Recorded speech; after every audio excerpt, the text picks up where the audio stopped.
Hello అండి, welcome back to rangoli kitchen channel. నేను మీ రజిత. అందరు ఎలా ఉన్నారు? బాగున్నారా? ఈరోజు నేను మన కిచెన్లో క్రీమ్తో కేక్ చేశానండి. అది హెల్తీగా గోధుమ పిండితో చేశాను.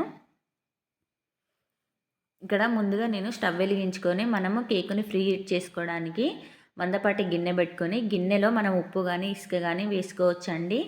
నేను అంతకుముందుకు కేక్ చేశాను, అప్పుడు వాడిన ఉప్పు ఉంటే వేసుకుంటున్నాను.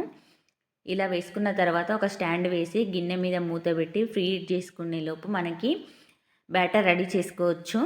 ఇక్కడ ముందుగా ఒక పెద్ద మిక్సీ జార్ తీసుకొని దాంట్లోకి ఒకటిన్నర కప్పు వరకు చక్కెర వేసుకుంటున్నాను.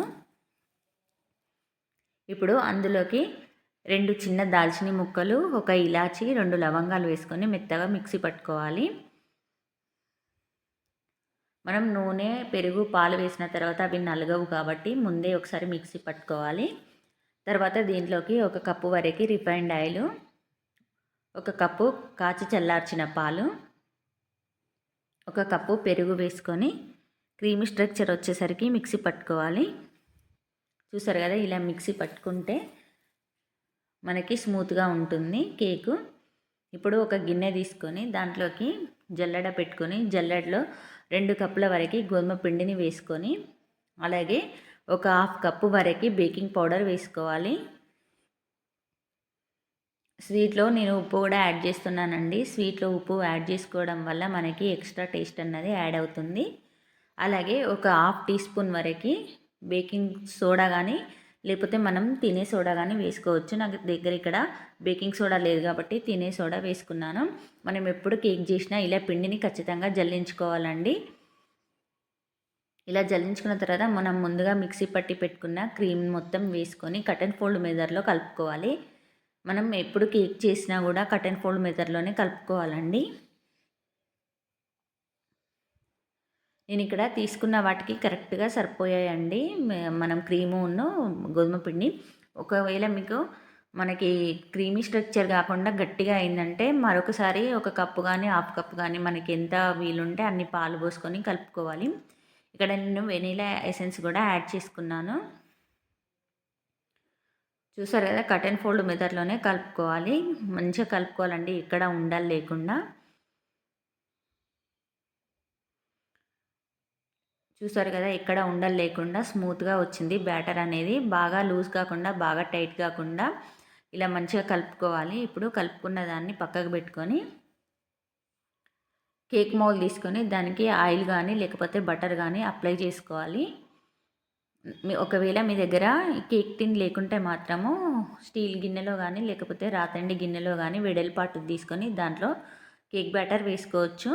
ఇక్కడ బటర్ పేపర్ కూడా యాడ్ చేసుకుంటున్నాను. ఒకవేళ బటర్ పేపర్ లేకుంటే మనం ఏం యూజ్ చేస్తున్నామో మైదా పిండి కానీ లేకపోతే గోధుమ పిండి కానీ మనం ఆయిల్ రాసిన తర్వాత మనం పౌడర్ లెక్క చల్లుకుంటే కేక్ అనేది ఈజీగా వచ్చేస్తుంది. ఇక్కడ నేను బటర్ పేపర్ వేసిన తర్వాత కూడా ఆయిల్ అనేది అప్లై చేసుకుంటున్నాను. ఇలా అప్లై చేసుకున్న తర్వాత మనము రెడీ చేసుకున్న బ్యాటర్ని మొత్తము దాంట్లోకి ట్రాన్స్ఫర్ చేసుకోవాలండి. కేకు మన బ్యాటర్ అనేది కేక్ మౌల్కి సగం వచ్చే విధంగా చూసుకోవాలి, లేకుంటే కేక్ అనేది పొంగిపోతుంది. ఇలా వేసుకున్న తర్వాత 3 సార్లు ట్యాప్ చేయాలి, ఎందుకంటే ఎయిర్ బబుల్స్ ఉంటే అవి బయటికి వచ్చేస్తాయి.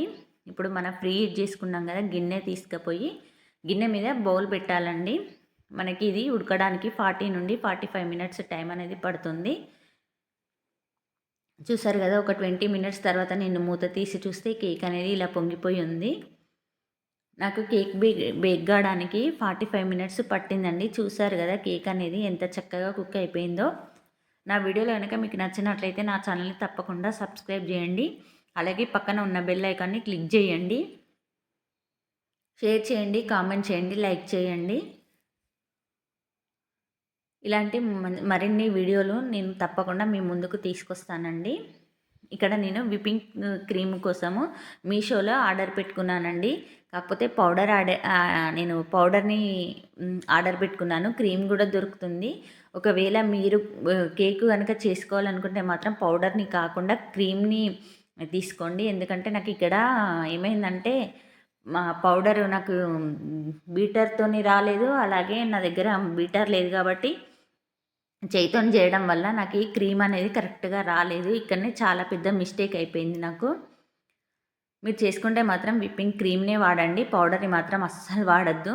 ఎంత ట్రై చేసినా నాకైతే రాలేదండి. నేను మరొక పొరపాటు ఏం చేశానంటే ఇక్కడ ఇలా బీట్ చేసిన తర్వాత దాన్ని మనము ఒక 10 నిమిషాలు ఫ్రిడ్జ్లో పెట్టుకోవాలి, నార్మల్ ఫ్రిడ్జ్లో.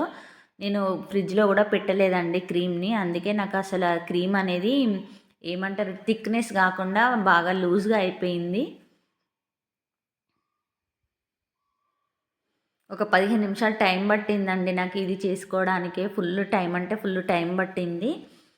బీటర్ ఉంటే మాత్రం ఖచ్చితంగా ఒక 5 నిమిషాలలో అయిపోయే పనికి నాకు 15 నుండి 20 నిమిషాల టైం అనేది పట్టింది.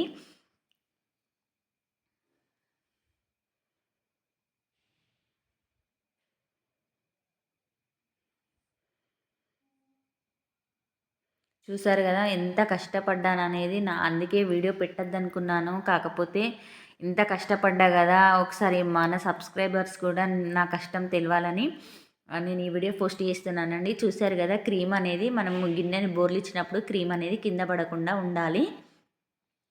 ఇప్పుడు మనం స్టవ్ నుంచి దించుకున్నాం కదా, కేకును తీసి మనము పక్కకు పెట్టుకోవాలి. కేకును మాత్రం పూర్తిగా చల్లారనివ్వాలండి. అది చల్లారిన తర్వాతనే మనం కట్ చేసుకోవాలి. నేను ఇక్కడ చిన్న మిస్టేక్ చేశానండి. కేక్ అనేది పూర్తిగా చల్లార ముందుకే దాన్ని మనం క్రీమ్ అప్లై చేయాలి, అలాగే షుగర్ సిరప్ అప్లై చేయాలి కదా. నాకు కొంచెం ఆత్రం ఎక్కువ కాబట్టి నేను దీన్ని కట్ చేసేటప్పుడు చల్లారిందా లేదా అని చూడకుండానే కట్ చేశాను కాబట్టి అది ఏమైందంటే కేక్ అనేది రెండో ముక్క అనేది సగం విరిగిపోయిందండి. మీరు ఎప్పుడు కేక్ చేసినా కూడా కేకును పూర్తిగా చల్లారించిన తర్వాతనే కట్ చేసుకోండి. చూసారు కదా కేక్ అనేది ఎలా పొగలు వస్తుందో, ఆ మిస్టేక్ మాత్రం మీరు అస్సలు చేయకండి. చూసారు కదా 2 ముక్కలుగా విరిగిపోయింది. అయినా కూడా కేక్ ఏం కాలేదు, కానీ ఏంటంటే అంత కష్టపడి చేసినాం కదా, పర్ఫెక్ట్గా ఉంటేనే మన మనసు కూడా కుదుటగా ఉంటుంది కదా. ఇక్కడ నేను క్రీమ్ అప్లై చేసుకొని దాని మీద మనం 2 ముక్కలుగా కట్ చేసుకున్న దాన్ని ఒకదాన్ని పెట్టుకోవాలి. క్రీమ్ కొంచెం బాగానే వచ్చింది కానీ మెల్ట్ అయిందండి. అలా మెల్ట్ కాకుండా ఉంటే బాగుండేదేమో. ఇంకొంచెము మనకి చూడ్డానికి కేక్ అనేది మంచిగా కనబడేది.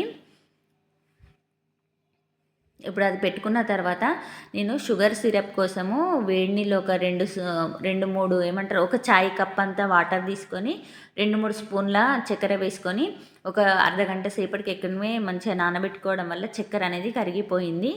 ఇలా షుగర్ సిరప్ని మొత్తం కేక్ మొత్తానికి అప్లై చేసుకోవాలి. ఇలా అప్లై చేసుకున్న తర్వాత మనము క్రీమ్ వేసుకొని మరొకసారి మొత్తం కేక్ మొత్తానికి అప్లై చేయాలండి. ఇలా మనకి ఎన్ని లేయర్లు కావాలంటే అన్ని లేయర్లు వేసుకోవచ్చు. తర్వాత ఇంకొక పీస్ పెట్టుకొని దీని మీద కూడా షుగర్ సిరప్ అప్లై చేసుకొని మిగతా ఉన్న క్రీమ్ను కూడా అప్లై చేసుకోవాలండి. చాలా బాగా వచ్చింది, కానీ ఒకటే మిస్టేక్ అండి. నాకు క్రీమ్ అనేది మన ఏమంటారు కేక్ అనేది విరిగిపోవడము, మళ్ళీ నాకు క్రీమ్ కూడా కరెక్ట్గా సరిపోలేదండి. అందుకే అక్కడక్కడ పత్లాగా ఉన్నది కేక్ అనేది. మీరు ఎప్పుడైనా కానీ మస్ట్ గుర్తుపెట్టుకోవాల్సింది ఏంటిదంటే క్రీమ్ అనేది చాలా పడుతుంది కేక్ చేసినప్పుడు. ఇది దాదాపు నాకు 1 కేజీ వరకు అయిందండి కేక్ మాత్రం టేస్ట్ చాలా సూపర్గా ఉంది. ఒకసారి మీరు ట్రై చేయొచ్చు. కేక్ ఏంటి ఇలా వచ్చిందని ట్రై చేయకుండా ఉండకండి.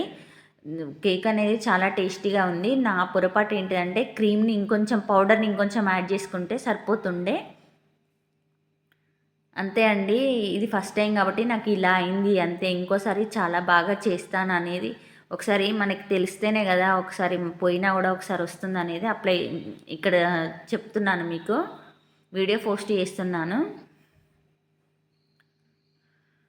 అంతే అండి, చాలా సింపుల్గా. దీని మీద ఇంకా మనం క్రీమ్ ఉంటే ఇంకా రకరకాలుగా కూడా చేసుకోవచ్చు. Thank you for watching.